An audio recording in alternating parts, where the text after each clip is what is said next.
Welcome to 24 Karat Worship by Workmanship Incorporated. Listen, one day I just wanted to ask God, hey, what would it sound like if all of your children just gave a pure, unfiltered praise to you? Whatever gift you gave them, they would just use it for you. Didn't matter if it was through words, through song, through dance. What would that sound like? And how would you want to see it? So, just like gold is purified through heat, my prayer is that our lives also allow that worship and that praise to be purified to Him. That we can give everything that we have and He enjoys it all. That is what 24 Karat Worship is about.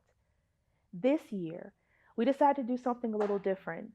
So instead of doing a performance where all of workmanship gives something to you, we decided to turn the spotlight on two organizations that are near and dear to our hearts: New Awakening Recovery Services and Community on the Rise. Both of them are located right here in Birmingham, Alabama. You're going to hear more from them in just a moment. You just heard a beautiful rendition of Great is Thy Faithfulness from Peter, representing Community on the Rise.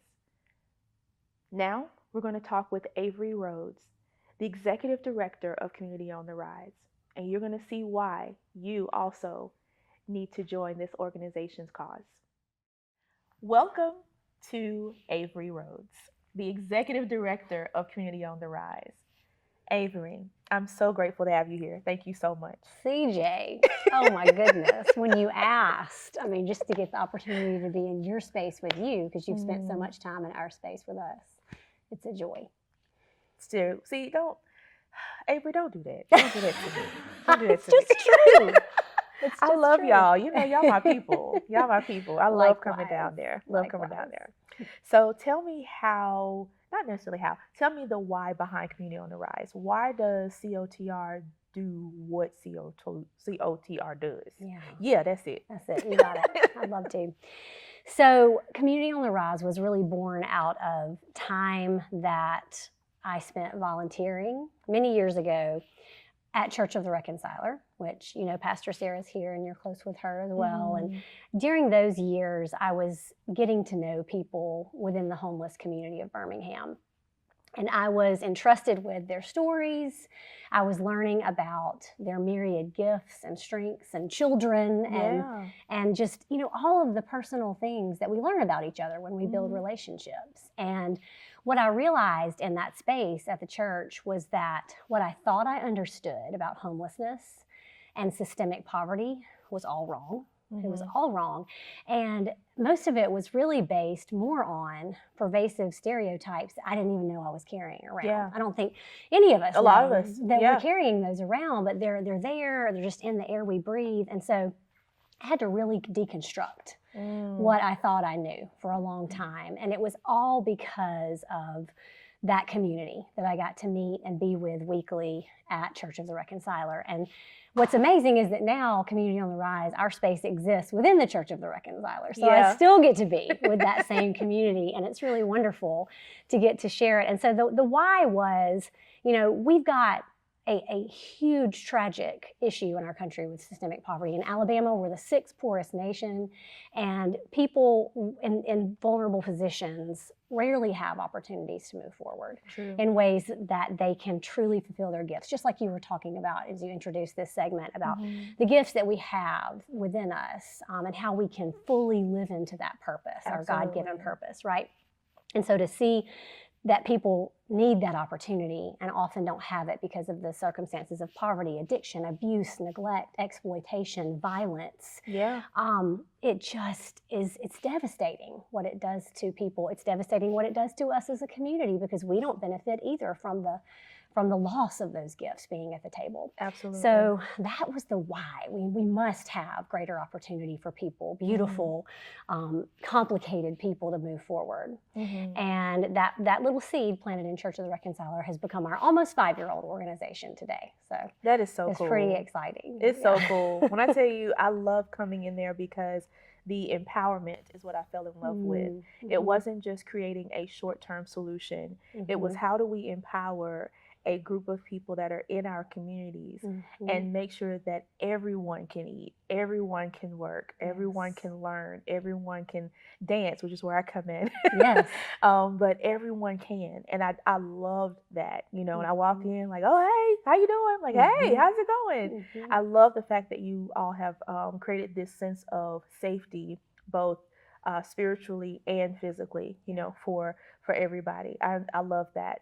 And I also enjoy dropping off my number 5 plastics, which I'm wearing my little teardrop here. So cute. I love it. I try not to buy all your earrings when I go as but much they look as possible. So good on you. Oh my.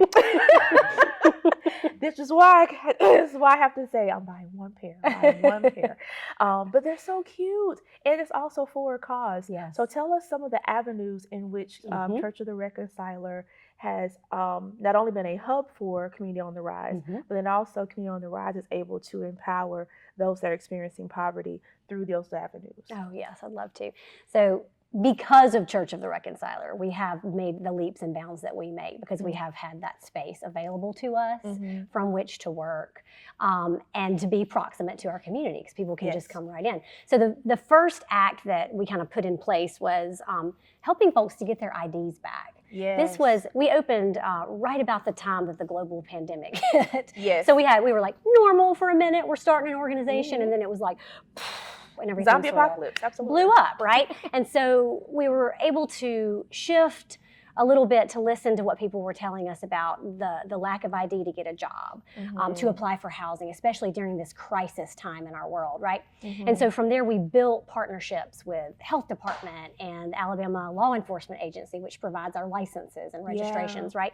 And through those partnerships, we've been able to offer ID clinics twice a week, every week. So anyone experiencing homelessness or poverty can come in, and we will recover and pay for that ID for you, help you get it, go move through the channels. It can be really difficult. People don't always realize how difficult it is, and that without it, you're frozen. You cannot move forward to housing, work, banking, voting, any of those things.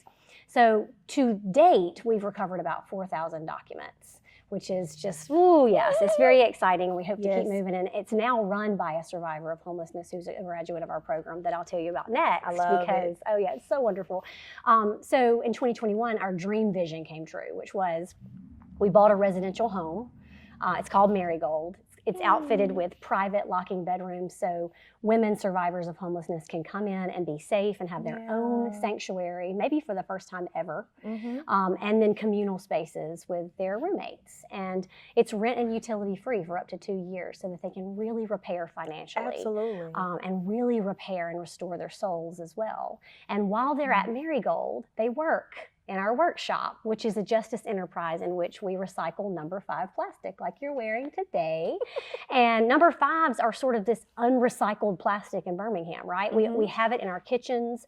It's in our yogurt cups, our sour cream containers, our takeout containers, medicine bottles. It's everywhere in our homes, but it's under recycled. So people can bring it to us, and we will take it through the process of sorting and shredding and melting and molding into these transformed, colorful, beautiful pieces of decor and jewelry, which is very empowering for the women who work for us, and also empowering that they get a paycheck, from this work, which they don't have to spend all on rent and utilities at once, because they're taking that time, that step back to repair and live in Marigold.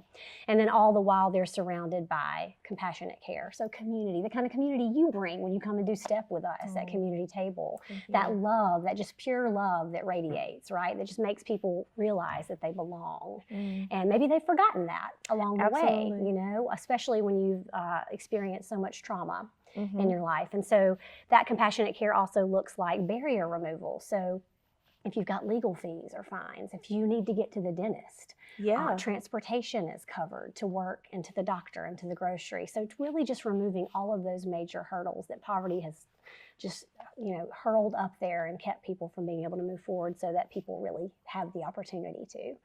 And then another big dream of ours that's coming true is that survivors are, as they graduate, becoming full-time members of our staff whenever possible. So that they get to lead the way, because who better to lead the way than a survivor who has been in the same place that women and men who are walking in our door every day are in right now.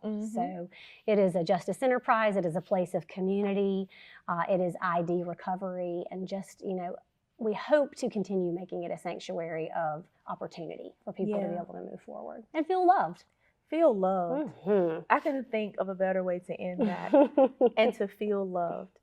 That is the greatest gift that we can give, not only to other people, but to give back to God, is to show, like, hey, we are recycling love as well. Now we're going to have to use that as a slogan.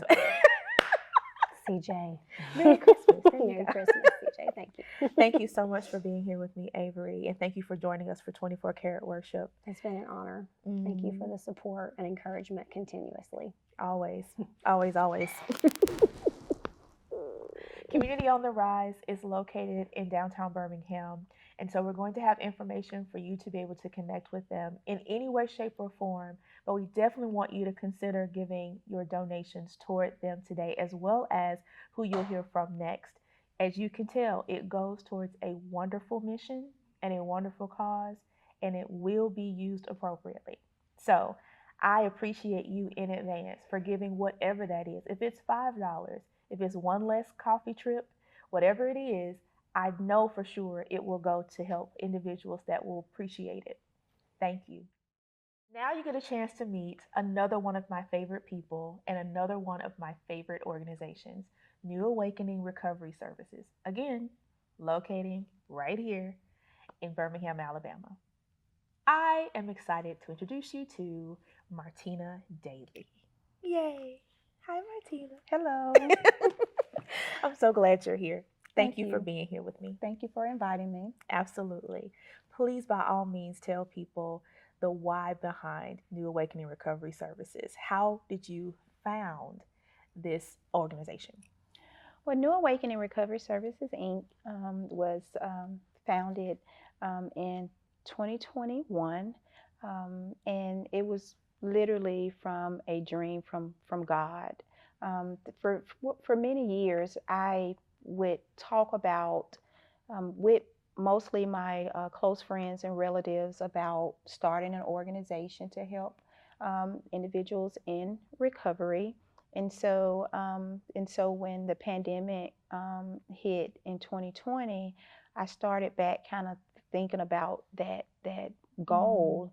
And so I initially thought that New Awakening was something that I was just kind of just thinking of. Yeah. And so I opened up my notebook that I had been writing in for many years, and started back doing some more writing, especially because during the pandemic, the pandemic landed on, the epidemic landed on, I'm sorry. You're fine. The pandemic landed on the epidemic of drug abuse. True. And so I had that in mind while I was writing. I was thinking about how the pandemic, the drug abuse epidemic was already just something that so many people from different walks of life was trying to help people and to get people the help that they need. And when the COVID pandemic came, it was just, to me, it was like a double whammy. Yeah. And so I started back writing in this notebook, and just started just kind of having some ideas about how an organization could look. And so, but then because of the pandemic, some of the questions that I needed answered were not being answered because a lot of people were not in their office. People, they were not available. So I just thought that it was just not a good time to start an organization. And so I put my notebook up. I put just everything that I had been reading, just my notebooks and everything. I just was kind of like out of sight, out of mind. And because I thought that it just was not the right time. I felt like I didn't have the resources. I didn't have the help that I need. And so I put that notebook up. And so maybe some days had passed by, and I was asleep one day, and God came to me. I mean, it was clear this day that it was God.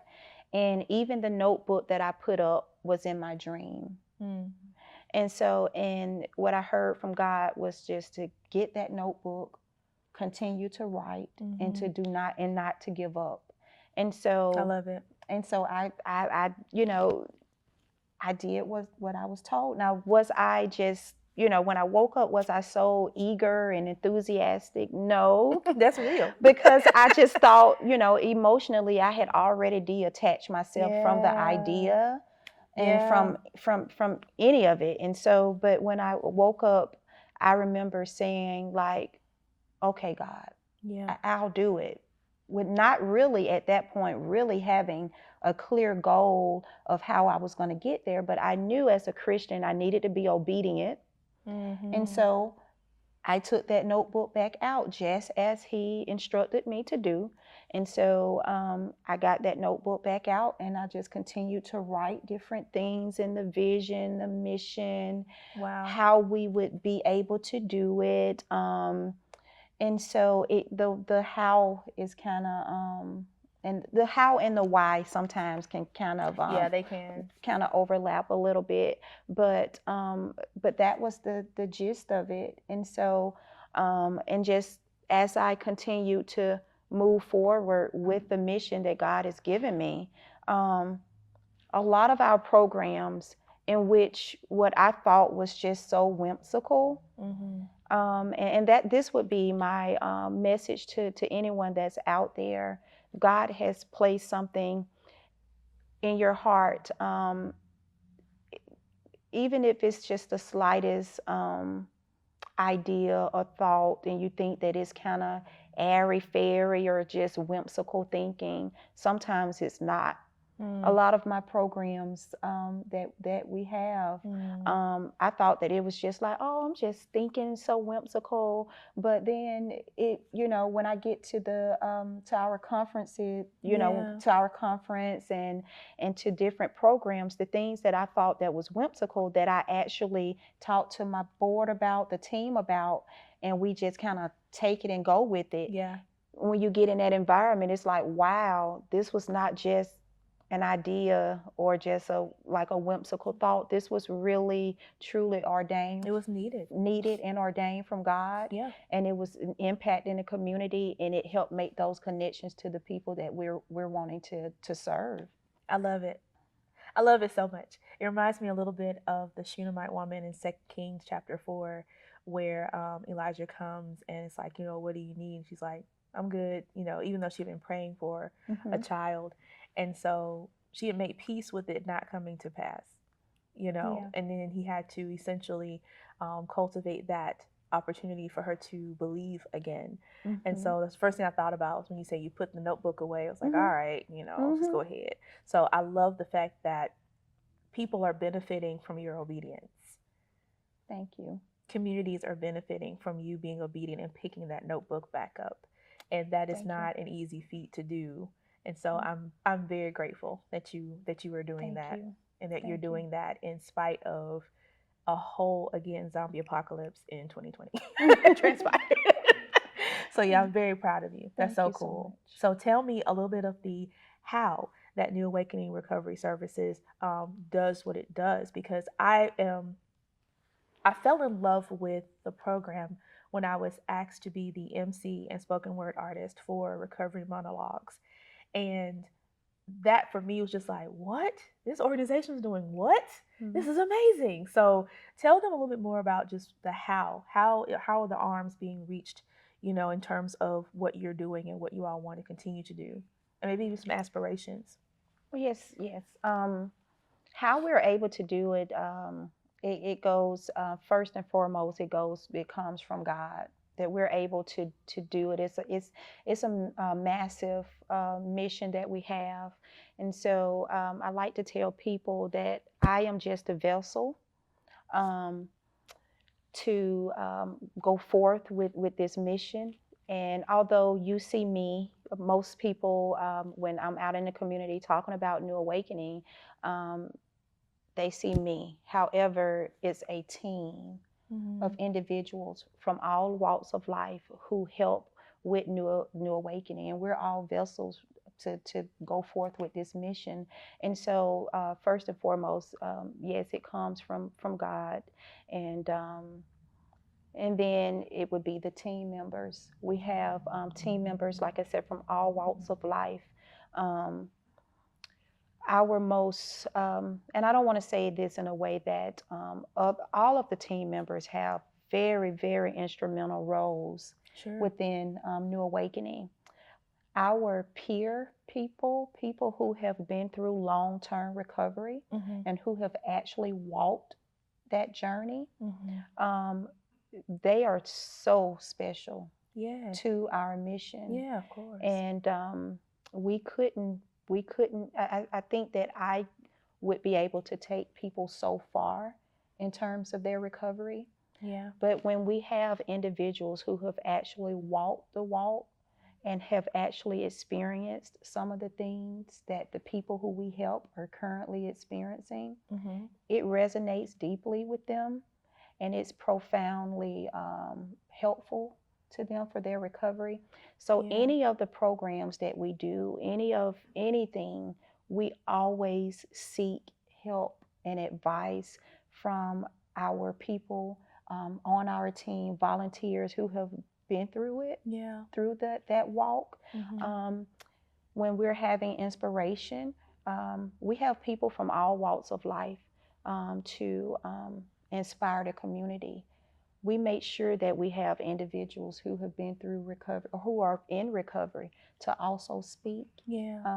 And you know, we have one of our volunteers here today, and she is incredible. Ambra is incredible. She has an incredible team that helps her, and they help also.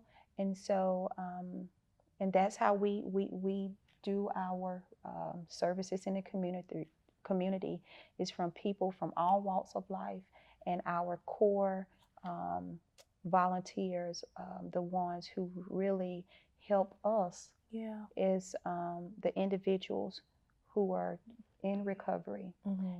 They can resonate, they can reach in areas that we cannot. Absolutely. And they are so special. They're so important. And our peers, I think it's so important for people in the community to see individuals who are in recovery, who are doing well. Absolutely. They need to That's see super that. important. They need to see that. And that's why our programs, our monologues and the drumming that we have, and the spoken word, the dancing, and all of that, it's important to also let the community know that you can have fun. There's enriching activities that are out there that can help promote your recovery.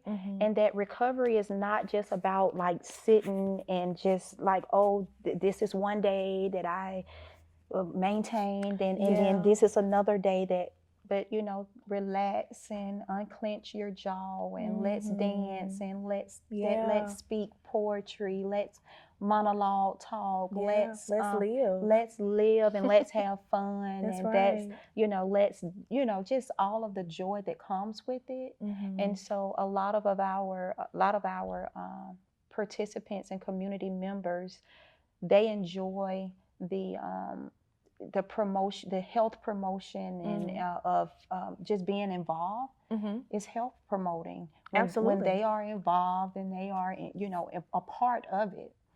And so that is how we're able to do it. And so we like for our events, the goal is for our events to always be very inclusive, very, we want it to be where people is just not being taught to and taught at, but just being a part of the community.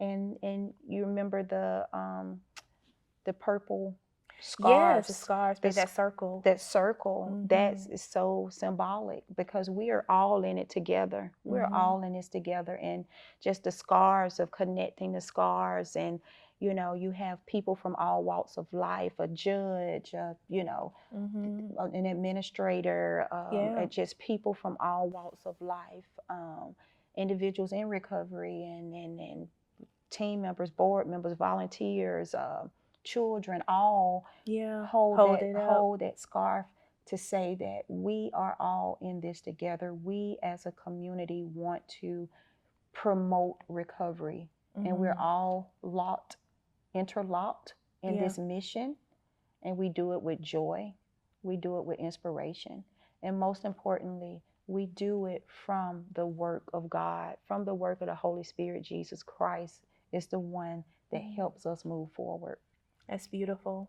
One of my favorite images from the recovery monologues is that purple scarf that we tie together to represent that we're all in this together. I love that. I'll forever have that etched in my mind. Last but not least, can you tell people a little bit about why the butterfly was the emblem for your business? So the butterfly, I've always loved butterflies, and butterflies are so just symbolic to growth, change, endurance.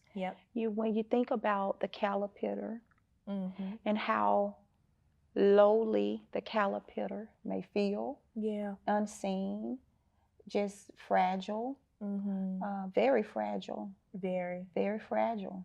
very lowly. And then that caterpillar continues, and then all of a sudden it finds itself in a cocoon. And to imagine how scary and dark it is to be in a cocoon, but you're actually growing for something better. Oh, that's good. And something more beautiful than you can ever imagine. And so while that caterpillar is now in a cocoon, God is working. He's working his miracle. And then when it opens, you are a beautiful butterfly. And so our New Awakenings logo, of course, we have the butterfly, we have the big butterfly. And then we have a flutter of other butterflies that are blending into its wing. And so that is so important. That is another symbolism, is that we do this together in community. And so the flutter represents community. And it represents how the community feeds the butterfly. See? And so, yeah. Oh, I'm sorry. That just gave me all the flutters over here. So I'm sorry to cut you off. No, please continue. No. Okay. That is, you know, when I was creating this, logo, that was one of the things. Actually, my best friend was telling me, you know, you want the logo to stand out, and you want the logo to be memorable. And so when I was looking at all these different butterflies, and you know, and I kept that thought in my head. And so and I thought about, because one of them was the flutter, and then I started to think about community. And so, and like I was saying, that's I put there for a reason, to say that we recover. And recovery is not just for, although our goal and mission in New Awakening is to help individuals recover from substances. However, we have individuals who, because we understand now, just with our service in the community, that all of that is not just in a vacuum of you know, just needing recovery from drugs. Some people is the trauma, and some people recovering from homelessness and recovering from domestic violence situations. And so the flutter just represents all of that. That it is a community that's here to help individuals recover from an array of things. And so we hope to continue to inspire. There's no foreseeable end goal with New Awakening. I sit here very confidently to say that we are here. We will continue to make our impact in the community. We will continue to help every community member that we see that needs help. We're going to do what we can to help them recover, not just from drugs, other experiences, traumatic experiences, homelessness, domestic violence, all those other related traumas. We have a team of individuals that can help and that will help. All the feels. Makes me excited, because that's an all-in approach that's needed, you know. And I'm just so grateful. I'm grateful that you picked up that notebook. And I'm grateful that when I reach out to you, it's like you do what you have to do to make it happen. To be here, to be here for New Awakening. And so you are a part of the how. Oh. You are a part of the how. Wow. Thank you. That welcome. Means a lot. Doggone it, Martina. Thank you. Yeah. I appreciate you so much. You're welcome. Thank you for being here with me. You're so welcome. Thank you. Thank you for interviewing me. Wow. Martina Daly, founder of New Awakening Recovery Services. Once again, these are organizations that are helping our communities, and we are going to do everything we can to support them as well. Stay tuned for a wonderful talent representing New Awakening Recovery Services, Ambra. My name is Ambra, and I volunteer with New Awakenings. I'm in long-term recovery. New Awakenings is an organization that helps women in recovery to be productive members of society. Being a part of New Awakenings helps me to be able to share my story to other women, to let other women in recovery know they're not alone and recovery is possible. It holds me accountable, and to be surrounded with like-minded women. I have been a part of several events that New Awakenings has been a part of. And my favorite was the monologue event that was taking place in the summer. We held scarves and tied them together, stood in a room in a circle that were held by myself that's in recovery, my husband. We had others in recovery, maybe family members of someone who's in recovery. And to me, it was unity in the community, because we all have hurts, habits, and hang-ups. All of us. Doesn't matter if it's addiction with drugs or alcoholism. We all have some hurt, habit, or hang-up in our lives. So for all of us to be together, standing and tying those scarves together, holding it up, just was like unity, that we were all in it together. And sobriety is a choice that we have to make every day, and it's hard. Every day isn't a good day, but every day is not going to be bad. And that's where, like, New Awakenings comes in. You call New Awakenings. You speak to a mentor. You speak to a sponsor that you have in AA, NA, whatever you're a part of, to talk you down. Because once you make the decision to pull up at the store or at the dope dealer's house, you've already made that decision and you're done. And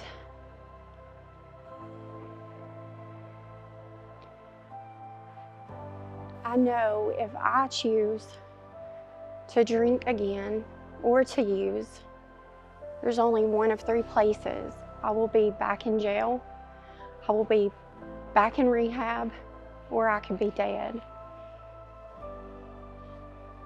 So every day I choose to be sober.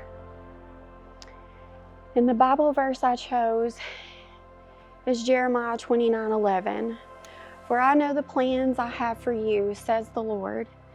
They are plans for good and not for disaster, to give you a future and a hope.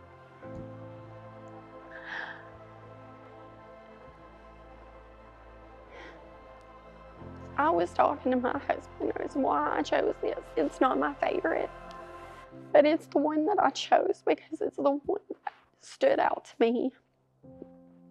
Because in my addiction, in my jail time, in my time at rehab, I lost everything. I was hopeless and I was lost. But thanks to my husband and my in-laws, I found God again. And God has pulled me out of so much. He made a way for me. He has shown me so much grace. Every day I see how much my life has changed and is changing. Without God, I wouldn't be here today. And if we keep God first, there's nothing that we can't do. Thank you for letting me share.